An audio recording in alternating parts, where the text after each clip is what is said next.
Oui, donc David Doucet, exploitant en GEC avec ma femme sur la commune de Frossay en Loire-Atlantique.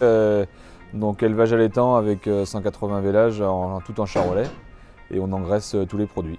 On a une surface d'à peu près 400 hectares avec seulement une quinzaine d'hectares de maïs et tout le reste en herbe avec une grande partie de zone humide en marais bord de Loire. Donc avant 2011, on avait juste une décileuse pailleuse. En 2011, on a acheté une mélangeuse d'occasion de 10 mètres cubes. Voilà, qui nous a permis de mélanger nos différents produits qui venaient de la ferme. Donc en 2020, on a changé notre ancienne mélangeuse qui commençait à devenir juste en capacité. On s'est orienté vers la Quinane par rapport au système de mélange qui nous permettait de valoriser le foin et de moins couper les différents produits. Donc avec la mélangeuse Quinane, on nourrit pour les animaux pour 2 jours. On fait un mélange pour les génisses d'1 an, un mélange pour les vaches futées et un mélange pour les bêtes d'engraissement. Chaque mélangeuse est faite en moyenne en 20-25 minutes.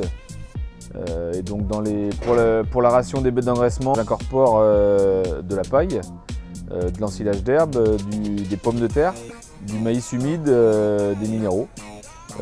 Donc c'est vrai que ça a permis de densifier la ration. Les pommes de terre qui ont apporté de l'amidon, les bêtes s'en trouvent mieux et souvent le poids on s'y retrouve à la fin. Les bêtes sont mieux conformées et sont mieux viandées.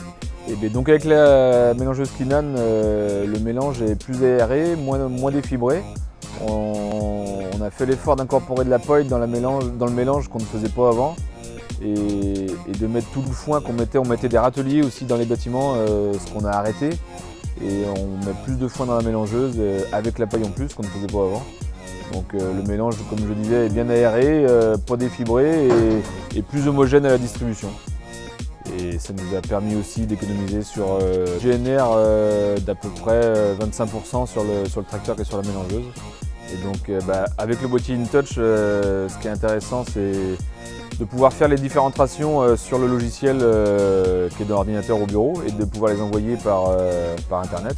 Donc vu que c'est mon salarié qui gère ce site-là, c'est vrai que du coup moi je fais les mélanges à distance et je les envoie sur le boîtier directement, donc ça reste quelque chose de très pratique.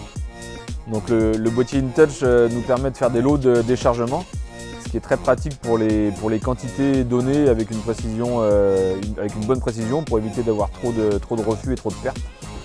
Et donc c'est vrai que c'est un côté très intéressant, un côté économique.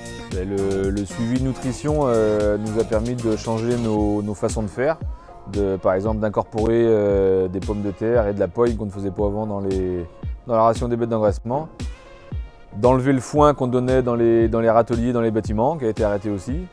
Et donc ça nous fait changer nos façons de faire.